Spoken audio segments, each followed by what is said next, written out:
नमस्कार, मैं हूं संदीप बघेल। आज हमारे साथ हैं छत्तीसगढ़ वक्फ बोर्ड के अध्यक्ष डॉक्टर सलीम राज जी। बहुत बहुत स्वागत है नमस्कार डॉक्टर साहब आपका। नमस्कार संदीप भैया। बातों की शुरुआत करते हैं। आप डॉक्टर, राजनीति और वक्फ बोर्ड के अध्यक्ष आप हो गए, इस यात्रा को कैसे लेते हैं आप? संदीप जी, मैं रायपुर आयुर्वेदिक कॉलेज में विद्यार्थी था सम्माननीय। तो हमारे संघ के प्रचारक थे श्री केलकर जी। केलकर जी संपर्क में आने के बाद ये लगा कि विद्यार्थी परिषद में कार्य करना चाहिए, क्योंकि राष्ट्र निर्माण के लिए और राष्ट्र हित के लिए जो कार्य कर रही है।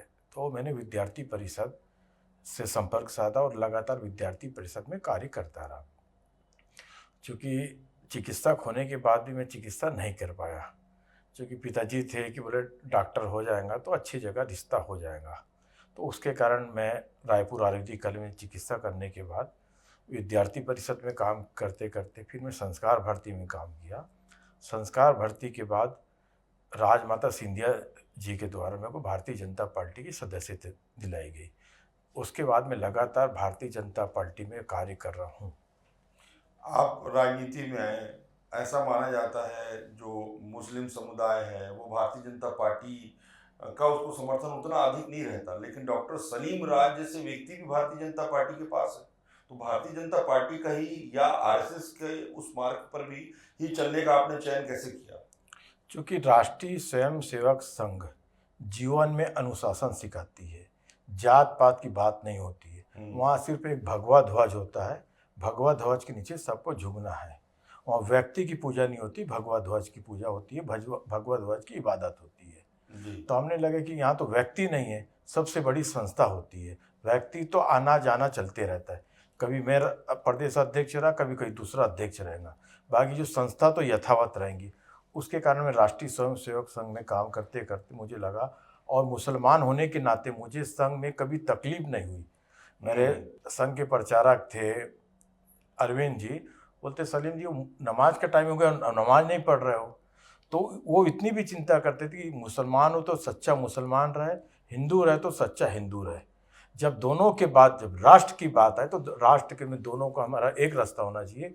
दोनों का पूजा पाठ करने का तरीका अलग हो सकता है। आपके पूर्वज कौन थे? हमारी तीसरी चौथी पीढ़ी आप देख लीजिए, सबकी यहाँ जो भी मुस्लिम है उसकी तीसरी चौथी पीढ़ी हमेशा इस बात को कहते हैं कि जो आप लोग रहे हैं, जो हमेशा आप सनातनी की भी बात कहते हैं कि आपके पूर्वज हिंदू रहे हैं, उस संदर्भ में आप हमको बताएं। हमारे पूर्वज हिंदू थे। हम मध्य प्रदेश के धार जिले के राजपूत लोग थे। हमारी तीसरी पीढ़ी थी। जो हमारे परदादा थे द्वारका प्रसाद राजपूत जी थे, उनका नाम। अच्छा। हाँ, द्वारका प्रसाद राजपूत जी थे। उसके बाद से हमारे दादा के बाद से धर्मांतरण हुआ है। धर्मांतरण के बाद जो हमको विरासत में इस्लाम मिला है, वो इस्लाम को हम स्वीकार किए और उसके प्रति हमारी आस्था है। जी, अभी फिलहाल जो वर्तमान में पूरे देश में वक्फ बोर्ड को लेकर चर्चा चल रही है, उसके संशोधन को लेकर बात चल रही है, वक्फ बिल को आप किस तरीके से लेते हैं? कितना वो मुस्लिम समुदाय के लिए फायदेमंद है? नया वक्फ बिल मुस्लिम समाज की तरक्की का बिल है, मुस्लिम समाज को शिक्षित करने का बिल है, मुस्लिम समाज की उन्नति का बिल है। क्योंकि वर्षों से वक्फ संशोधन होते आ रहा है। अभी नया वक्फ संशोधन के पूर्व में 45 बार भी संशोधन हो रहा है। देश के प्रधानमंत्री नरेंद्र मोदी जी और भारतीय जनता पार्टी संशोधन कर रही है तो विपक्ष विरोध कर रहा है। विरोध के कोई पॉइंट नहीं बता रहे। हम बता रहे हैं कि इसमें पारदर्शिता आएंगी, जो खाली प्रॉपर्टी है उसमें हॉस्पिटल बनेंगे, खाली प्रॉपर्टी आएंगे उसमें शॉपिंग मॉल बनेगा, खाली प्रॉपर्टी आएंगे उसमें स्कूल बनेगा। इसमें मुस्लिम समाज को कोई तकलीफ नहीं है। जो समाज के ठेकेदार बने हैं और समाज के मठाधीश लोग हैं, वो हमारे समाज को दिग्भ्रमित कर रहा है। मुसलमान समझ रहा है, बाकी मौलाना लोग जो है कि नया वक्फ बिल तुम्हारा दुश्मन है, तुम्हारी प्रॉपर्टी छीन लिया जाएगा। देश के प्रधानमंत्री जी और गृह मंत्री जी ने लोकसभा में क्लियर कर दिया है कि मस्जिद, दरगाह, इमामबाड़ा, खानका की 1 इंच भी जगह नहीं ली जाएगी। जो खाली जगह पड़ी है उसको कैसा डेवलप करे, वो डेवलप से मुस्लिम समाज को कैसा शिक्षित करे, ये नया वक्फ बिल है। और मुस्लिम समाज इसका समर्थन कर रहा है। जो समाज के ठेकेदार है उन लोग विरोध कर रहे हैं। सैयद ओवैसी देख लीजिए, मल्लिका अर्जुन खड़गे जी देख लीजिए, ये लगभग वह प्रॉपर्टी में कब्जा किए हुए हैं। क्योंकि इनके पेट में दर्द हो रहा है, इनकी वह प्रॉपर्टी छीन रही है, तो इसलिए विरोध कर रहा है। क्योंकि राहुल गांधी इतने ही गंभीर रहते तो लोकसभा की कार्रवाई में भाग लेते। आप पान ठेले में चर्चा कर रहे हैं, पान ठेले में समस्या का हल नहीं होना है। समस्या का हल होना है जो स्थान है। आप लोकसभा की कार्रवाई में भाग क्यों नहीं लिए? आपको विरोध करना था तो वहां विरोध करना था। आप बाहर विरोध कर रहे हैं। आप मुसलमान का हित चाहते ही नहीं हो, सिर्फ मुसलमान को वोट बैंक समझना चाहते हो। सरकार ये प्रयास कर रही है, केंद्र की जो वक्फ बिल है, जो संशोधन और तमाम नई चीज़ें उसमें जुड़ी हुई हैं, उसे मुस्लिम समाज को और सभी समाज को बेहतर तरीके से बताया जाए, उसके लिए भी आप लोग प्रयास कर रहे हैं, जा रहे हैं, बता रहे हैं कि ये चीज़ें की गई हैं और ये मुस्लिम लोगों के लिए, मुस्लिम समाज के लिए बहुत हितकारी है। तो कितनी सफलता उसमें मिल रही है? भारतीय जनता पार्टी के द्वारा एक वक्फ जन जागरण अभियान चलाया जा रहा है, जिसमें समाज के प्रतिष्ठित लोग से मिलना, समाज के इमाम से मिलना और गरीब बस्तियों में जाके बताना कि वक्फ बिल क्यों अच्छा है और हम क्यों लाए हैं। तो वहाँ जब वो देखते हैं, सुनते हैं, तो बोलते ये तो बहुत बढ़िया बिल, इसका मोदी जी का स्वागत करना चाहिए। जिस प्रकार मैंने ट्रिपल तलाक आप लोग ने विरोध किया था, आज ट्रिपल तलाक मुस्लिम समाज ने स्वीकार कर लिया। क्यों स्वीकार किया? कि उसमें 26% कटौती आई। महिलाओं के मन में हमेशा डर बना रहता था कि कब पति मेरे को तलाक बोल देगा, वो डर खत्म हो गया। आज आपने उसको स्वीकार किया ना, तो 6 महीने बाद नया वक्फ बिल मुस्लिम समाज स्वागत करेगा और मोदी जी का शुक्रिया कहेगा। और देश के सबसे बड़े मुसलमानों का नेता रहेगा तो नरेंद्र मोदी जी रहेंगे। लेकिन कई जो कांग्रेस पार्टी हैं, जो आपके विपक्षी दल के लोग हैं, उनका कहना है कि मुसलमानों का हक छीना जा रहा है और धीरे धीरे जिस तरीके से वातावरण निर्मित करने का प्रयास किया जा रहा है कि हमारे जो पूजा स्थल है वो ले लिए जाएंगे और अन्य स्थलों पर भी कब्जा सरकार कर लेगी, तो इसको कैसे बताएंगे सरल तरीके से लोगों को? संदीप जी, हमारे कांग्रेस के नेता और दूसरा मौलाना लोग समाज को दिग्भ्रमित कर रहे हैं। वक्फ बिल गरीबों का हक गरीबों को कैसा मिले उसके लिए है। देश की लोकसभा में अमित शाह जी ने बोल दिया है कि मस्जिद, दरगाह, इमामबाड़ा, खानका की 1 इंची जगह नहीं ली जाएंगी। वक्फ बाय यूजर, तो आप यूज कर रहे हैं तो हमको कोई तकलीफ नहीं है।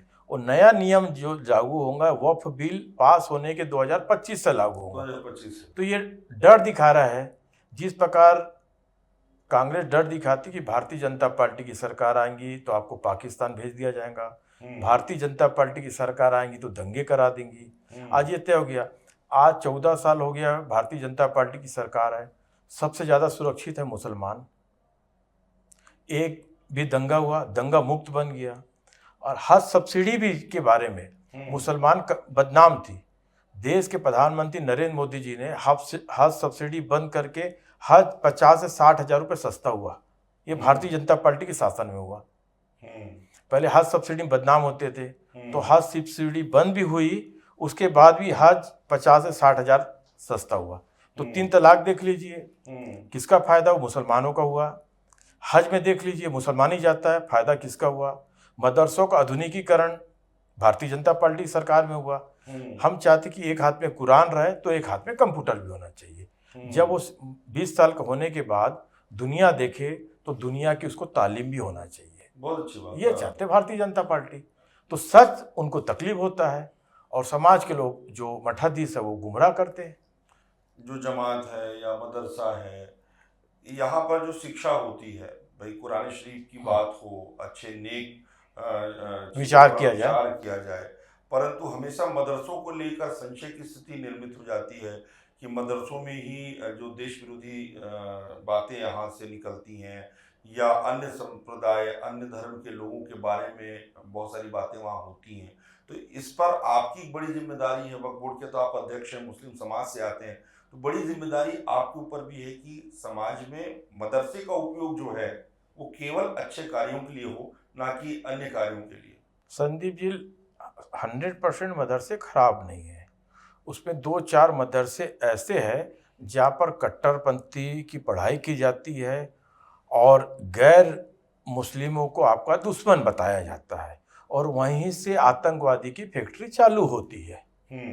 जहाँ कट्टरपंथी सोच, तो कुछ मदरसे हैं जो कट्टरपंथी सोच के साथ अपना व्यू चलाना चाहते हैं और समाज की समरसता बिगाड़ने का काम करते हैं। कट्टरपंथी मदरसे वाले हैं, 100% नहीं है, 5-10 मदरसे हैं जो पूरा समाज को गंदगी करने का काम करते हैं। वक्फ बोर्ड जो है केवल धार्मिक मामलों में हस्तक्षेप करता है, कर सकता है, कि केवल संपत्ति प्रबंधन तक ही सीमित है? वक्फ बोर्ड जितनी मस्जिद, दरगाह, इमामबाड़ा, कब्रस्तान, जहाँ भी खिदमत होना है, जहाँ नमाज पढ़ना है, जहाँ मुसलमानों की देख रेख का कार्य होना है, वो वक्फ बोर्ड के अधीनस्थ आता है। हमेशा वक्फ बोर्ड में भ्रष्टाचार और इसको लेकर सवाल उठते रहे हैं, और आप अध्यक्ष हैं, तो एक बड़ी जिम्मेदारी आपके कांधे पर है। पूरे देश में वक्फ बिल की चर्चा तो हो ही रही है, तो इसमें भ्रष्टाचार का स्थान कहीं पर भी न रहे, क्योंकि बड़ा काम है, बड़ा नेक काम है, अच्छा काम है, तो इसके लिए आपकी जवाबदारी बढ़ जाती है। तो इस दिशा में आप क्या प्रयास कर रहे हैं? नया वक्फ बिल जो आया है, ये पारदर्शिता लाने के किया जा रहा है, और एक छत्तीसगढ़ राज्य वक्फ बोर्ड एक पोर्टल बना रहा है। पोर्टल में जितनी भी समस्त प्रॉपर्टी है उसको ऑनलाइन कर दिया जाएगा। कितने वक्फ बोर्ड के किराएदार है, कितना किराया दे रहा है, कितना किराया बाकी है, ये समस्त आप भी, संदीप जी भी देख सकते हैं, और जिसको देखना है ऑनलाइन प्रॉपर्टी कर दीजिए। जो खाली प्रॉपर्टी है उसको ऑक्शन किया जाएगा, जिसकी सबसे ज़्यादा बोली आएंगी उसको किराए से दिया जाएगा। टोटल पेपर विज्ञापन छपेगा, इलेक्ट्रॉनिक मीडिया में समाचार दिया जाएगा, उसके बाद प्रॉपर्टी को हम देंगे। और जो भी स्कूल का संचालन करना चाहता है शिक्षा के क्षेत्र में, उनको नॉमिनल रेट पे 200-500 रुपये में हम प्रॉपर्टी देने को तैयार है। उसके बाद जो गरीब मुसलमान है, जो फीस नहीं दे सकता है, उसकी फीस भी छत्तीसगढ़ राज्य वक्फ बोर्ड देंगी। हमको समाज को शिक्षित करना है। 2047 में विकसित भारत में एक तबका दबा हुआ नहीं रहे, उसको उठाने के लिए काम किया जाएगा। ये काम मोदी जी कर रहे हैं। मतलब आप ये कहना चाहते हैं, जो हमेशा कुछ लोग हास्य में और तमाम पंचर इस टाइप के जो शब्दों का प्रयोग करते हैं, तो उस स्थिति को ही आप बदलना चाहते हैं, उसी दिशा में आप काम कर रहे हैं? हर चौथा पंचर वाला देख लीजिए, मुसलमान पंचर वाला मिल जाएगा, ड्राइवर मिल जाएगा, कंडक्टर मिल जाएगा, खोमचे में काम करने में वाला मिल जाएगा। इसके लिए समाज के कई प्रमुख लोगों ने चिंता की है कि समाज को शिक्षित करना चाहिए। आपके पास हुनर है, शिक्षित हो जाएंगे तो आप उससे अच्छा काम कर सकते हो। ये भारतीय जनता पार्टी कर रही, देश के नरेंद्र मोदी जी कर रहे। स्किल मुसलमानों के लिए हुनर की योजना लाए कि आपके पास हुनर है, उसके लिए आप फाइनेंस कर रहे हैं, आप शिक्षित होने के बाद उसको अच्छे तरीके से कर सकते हैं। भारतीय जनता पार्टी को लेकर कहा जाता है कट्टर हिंदुत्व की ये बात करते हैं, आपका क्या कहना? आप तो भारतीय जनता पार्टी के इतने वरिष्ठ नेता हैं। भारतीय जनता पार्टी राष्ट्र की बात करती है, और मुसलमानों को राष्ट्र की बात बुरी लगती है तो कट्टरपंथी है। कभी भारतीय जनता पार्टी ने भेदभाव नहीं करी। एक छोटे से कार्यकर्ता को वक्फ बोर्ड का चेयरमैन बनाई, हज कमेटी का चेयरमैन बनाई, हज कमेटी ऑफ इंडिया का चेयरमैन बनाई। वो जात पात की राजनीति नहीं करती है, सबकी तरक्की, सबका विकास। और हिंदू पार्टी क्या है? हिंदू भारत के सब मुसलमान हैं। संदीप जी, आप सनातन धर्म है, बिल्कुल हिंदू जीवन पद्धति है, हिंदू राष्ट्र है, कभी मैं समर्थन करता हूँ। और हिंदू का स्थान है, हिंदुस्तान क्या हुआ है? हिंदुस्तान है। तो एक तो हिंदू जीवन पद्धति है, सनातन धर्म है। तो हम ये मक्का मदीना हज करने जाते हैं, हमसे पूछे कहाँ से आए हो, बोले हिंदुस्तानी है, अल हिंदू का मुसलमान है। और मक्का मदीना में भी हिंदुस्तान के मुसलमान, एशिया के मुसलमान को दोयम दर्जा का मुसलमान माना जाता है, क्योंकि आप इनडायरेक्ट मूर्ति पूजा करते हो, समाधि में फूल चढ़ाते हो, इसलिए वो मुसलमान नहीं मानते। उन लोग जो बोलते हैं कि सिर्फ अल्लाह, तो हम बोलते हैं कि अल्लाह के प्रति पूरी आस्था है। बाकी मुझे आपके ऑफिस आना है तो पहले एक सिक्योरिटी गार्ड रोका, सिक्योरिटी गार्ड परिचय बताया, जब मेरे को अंदर तो जो हमारे वली है वो इतने पाक साफ है और सीधा वो अल्लाह से बात कर सकते हैं। हमारी ताकत नहीं अल्लाह से बात करने के लिए, तो हम वाय सूफी संत के द्वारा जाया जाता है। तो उन लोग नहीं मानते, आप बोले सीधे अल्लाह को मानिए।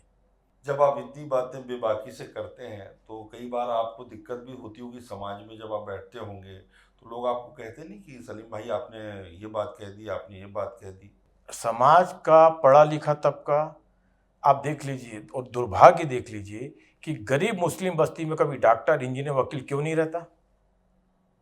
सबसे पहले डॉक्टर इंजीनियर वकील बनता है तो अपना मोहल्ला छोड़ता है और सबसे पहले कॉलोनी में जाता है। रूढ़िवादी खत्म होना चाहिए। समाज की जिसमें तरक्की है उसके साथ चलिए। अब पुरानी जो परंपरा है उसको खत्म करना पड़ेगा ना। आज शिक्षित हो गया, कंप्यूटर का जमाना है। आप बहनों को पर्दे में रख रहे हो, आप पर्दे में रखिए, हम सहमत हैं। आप उसको शिक्षित भी करिए। जिस तरीके से भारत ने ऑपरेशन सिंदूर चलाया और भारत की सेना का पराक्रम, उसका शौर्य हम लोगों ने देखा, लेकिन बीच बीच में वहाँ से कई बयान आते हैं, कई वहाँ के ऐसे नेता हैं जो बयान देते दिखते हैं कि अब हम सोमनाथ मंदिर या अयोध्या के बारे में बोलते दिखते हैं। तो यहाँ से आप क्या कहना चाहेंगे उन लोगों को? जो सोमनाथ अक्षरधाम की बात करते हैं, ना वो इस्लाम को समझते हैं और ना यहाँ के भाईचारों को सहन कर रहा है। हिंदुस्तान के भाईचारों को ख़त्म करने का काम इस टाइप की धमकी देने से सबसे पहले अक्षरधाम की और सोमनाथ की मंदिर की सुरक्षा की ज़रूरत पड़ेगी। तो हर मुसलमान पहले खड़ा होगा और अपनी गर्दन कटाएगा।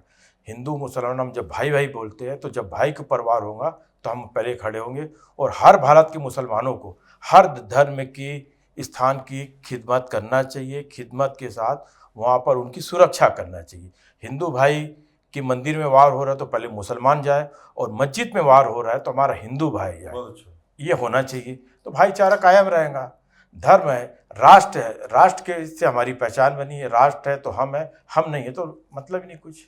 जैसे कि मैंने पहले भी पूछा समरसता को लेकर, तो आप जिस तरीके से लव जिहाद का एक विषय बार बार आता है, तो लव जिहाद वस्तुतः है क्या और आप किस नज़र से उसको देखते हैं? संदीप जी, इसमें बहुत क्लियर है।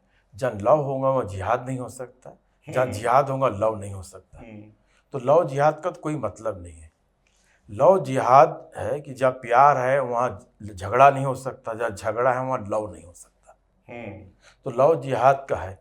लव जिहाद जो नाम दिया गया है उसके कारण हमारी बहनों को, भोली भाली बच्चियों को, जो कट्टरपंथी के जो मदरसा के बच्चे करके और उनको धर्म अपनाते हैं वो गलत है। इस्लाम में लिखा है किसी बेगुनाह को, किसी बिना धर्म के जानकर वालों को इस्लाम में स्वीकार करना माने आप भी मुसलमान के दुश्मन हो।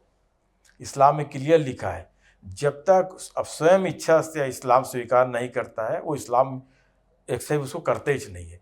किसी को जोर जबरदस्ती या तलवार के बल पर इस्लाम नहीं फैला है, भाईचारे के कारण।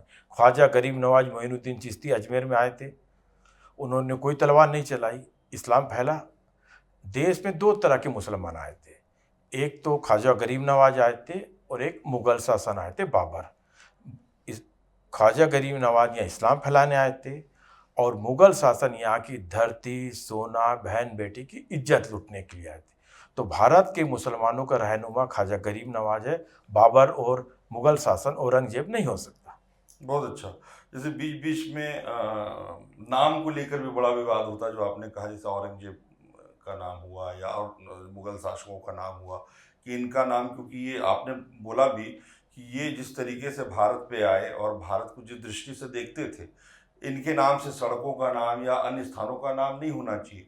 तो उनका पक्ष रखने के लिए बहुत सारे जो मुस्लिम स्कॉलर्स हैं वो बोलते हैं कि नहीं, उन्होंने यहाँ पर किया, यहाँ पर दान दिया, या यहाँ पर हिंदू धर्म की रक्षा करने का प्रयास किया, सनातन धर्म की रक्षा करने के लिए उन्होंने बहुत सारे जो है वो दान में बहुत सारी चीज़ें दी। आपका क्या कहना है?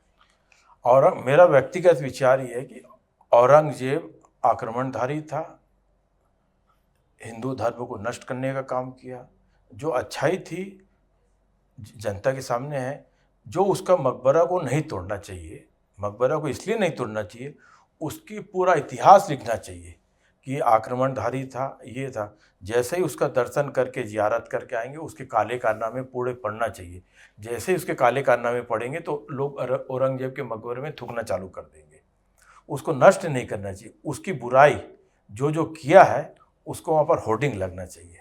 बहुत अच्छा। वक्फ जो संपत्ति है उसकी वर्तमान स्थिति क्या है, यदि उसका हम समझना चाहें उसको। छत्तीसगढ़ राज्य में 5,723 प्रॉपर्टी है और करीबन आकलन किए 5,000 करोड़ से 7,000 करोड़ की प्रॉपर्टी है। आज उसका किराया 5 लाख रुपए भी नहीं आता है, तो उसको करीबन हम सैकड़ों करोड़ में करने का अनुमान है कि जो सब सैकड़ों करोड़ आएंगे, जो तलाक से शुदा विधवा महिला है उनके उत्थान का कार्य करे, जो IAS IPS की कोचिंग करना चाहते हैं उसके लिए स्कॉलरशिप दिया जाए। वक्फ बोर्ड जो उद्देश्य के लिए बना था, वक्फ बोर्ड अपना उद्देश्य का पूर्ति नहीं कर पाया, सिर्फ वक्फ बोर्ड भू माफिया के रूप में काम किया। तो हम चाहते हैं कि वक्फ बोर्ड जो हमारे पूर्वज लोग जो ज़मीन दिए थे तो समाज की तरक्की होए, सिर्फ माफियाओं के हाथ में नहीं रहे। जैसे ये भी बात आती है कि जो इसमें जो है संवैधानिक जो समानता है उसका इसमें विरोध है, आर्टिकल 14 का भी जो है इसमें विरोध है, दर्शाता है, जो फिलहाल जो बिल आया है उसको लेकर आपका क्या कहना है। धारा 40 में यह क्या कहा गया है कि कलेक्टर का कोई धर्म नहीं होता। आप विरोधी तिरुपति बालाजी के 3 कलेक्टर मुस्लिम थे, वो ट्रस्ट का अध्यक्ष कौन रहता है? कलेक्टर रहते हैं। हाँ। कुंभ हुआ था, मुलायम सिंह यादव जी की सरकार थे। कुंभ प्राधिकरण का अध्यक्ष कौन था? आजम खान थे। तो व्यक्ति अलग हो सकता है, पद जो है पद स्थायी है, पद का कोई धर्म नहीं होता है। तो धर्म के आधार पर कलेक्टर को देखना गलत है। अब उसमें बोले कि गैर मुस्लिम को लाना, बिल्कुल स्वागत योग्य है। गैर मुस्लिम रहेंगे तो लोगों को ज़्यादा विश्वास है। सवाल बड़ा आ रहा है कि गैर मुस्लिमों को बैठा दिया जाएगा, और जो मैंने कहा कि आर्टिकल 40 का कहीं न कहीं विरोध हो रहा है, समानता के अधिकार का इसमें विरोध हो रहा है, इस तमाम चीज़ें एक साथ आती हैं। गैर मुस्लिम जो है कि जो एक्सपर्ट लोग हैं, जमीन के एक्सपर्ट हैं, हम घर मकान बनाते हैं, इंजीनियर का कभी धर्म नहीं पूछा जाता है, इंजीनियर अच्छा बुलाया जाता है, ठेकेदार को अच्छा बुलाया जाता है। तो जो जमीनों के एक्सपर्ट है गैर मुस्लिम, उसको लाने में क्या तकलीफ है? आपके वक्फ बोर्ड में तो कब्जा नहीं कर रहे हैं, और नया वक्फ बोर्ड का अध्यक्ष भी गैर मुस्लिम नहीं बनेगा, आपको सलाह लेने में क्या तकलीफ है? और जो भी निर्णय होगा मुसलमान अपना निर्णय लेगा, गैर मुस्लिम बोले यार तुम तो अपने अपने लोग बैठे तो अपना निर्णय ले लिए। जब जो दूसरा धर्म का बैठेगा बोलेंगे साहब ये गलत नहीं था, मैं भी ये निर्णय में बैठा था, इनके पक्ष में था, तो ज़्यादा समाज के प्रति हमारा विश्वास बढ़ेगा। बहुत अच्छा। एक प्रश्न और आता है कि जो गैर वक्फ जो संपत्ति है, जो उसको लेकर विवाद चल रहा है, उसका निपटारा किस तरीके से किया जाएगा? वक्फ 2 प्रकार का होता है, एक वक्फ होता है, एक वक्फ अल औलाद होता है। अच्छा। वक्फ माने अल्लाह की राह में दान कर देना है, और उसकी जो भी आमदनी आना है वो समाज के उत्थान में लगाना है। एक वक्फ अल औलाद है। वक्फ अल औलाद ये है कि हम जो प्रॉपर्टी है ये मैं अल्लाह की राह में दान कर दिया हूँ, इसका जितना भी रेवेन्यू आएगा मेरे परिवार में ही लगना है। जब मेरे परिवार के लोग सक्षम हो जाएंगे, आवश्यकता नहीं रहेंगी, तो ये 100% वक्फ माना जाएगा। वक्फ 2 प्रकार का है। जी। दूसरी चीज़ ये आती है कि जो सुप्रीम कोर्ट का हाल ही में जो निर्णय आया था कि भाई धरोहर जो कागजात को लेकर, उसको लेकर आपका क्या सोचना है? माननीय उच्च न्यायालय का सम्मान करता हूँ, बाकी 2 तरह का मापदंड नहीं होना चाहिए। अब जब राम मंदिर का फैसला आ रहा था तो आप डॉक्यूमेंट्स बुलवा रहे हो, तो धरोहर की बात आ रही है तो धरोहर के डॉक्यूमेंट्स नहीं बुलाया जा रहा है, उसको आरक्षित किया जा रहा है। तो माननीय उच्च न्यायालय 2 तरह की बात नहीं होना चाहिए। उसमें क्लियर है कि अब आप मंदिर है तो 500 साल पुराना रिकॉर्ड लाइए, उस समय आप रिकॉर्ड बुलवा रहे हो और यहाँ पर रिकॉर्ड नहीं बुला रहे हो। 2 तरह का मापदंड कैसा चलेगा? जब राम जन्मभूमि विवाद आया था तो बोले आप डॉक्यूमेंट्स लाइए। प्रभु श्री राम को लेकर भी आप बड़ा अच्छा, क्योंकि राम कहा जाता है कि राष्ट्र का स्वरूप ही राम है और भारत की शांति का नाम सीता है। प्रभु श्री राम को किस दृष्टि से देखते हैं आप? प्रभु राम से हमारे आदर्श पुरुष है, उनके आदर्श का और उन्होंने जो कार्य किए, भगवान रूपी कार्य किए, उसको स्वीकार करना चाहिए। आदर्श पुरुष है ना, महात्मा गांधी जी आदर्श है ना, उसको हर धर्म में लोग स्वीकार कर रहे हैं कि नहीं कर रहे? तो वो भी आदर्श थे, तो आदर्श को मानना चाहिए।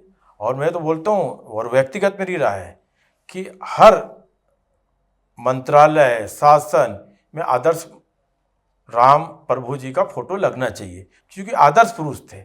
उनकी अच्छाई हम स्वीकार कर रहे हैं ना। आप धर्म के हिसाब से मत देखिए, उनके आदर्शों को देखिए, उनका जीवन देखिए।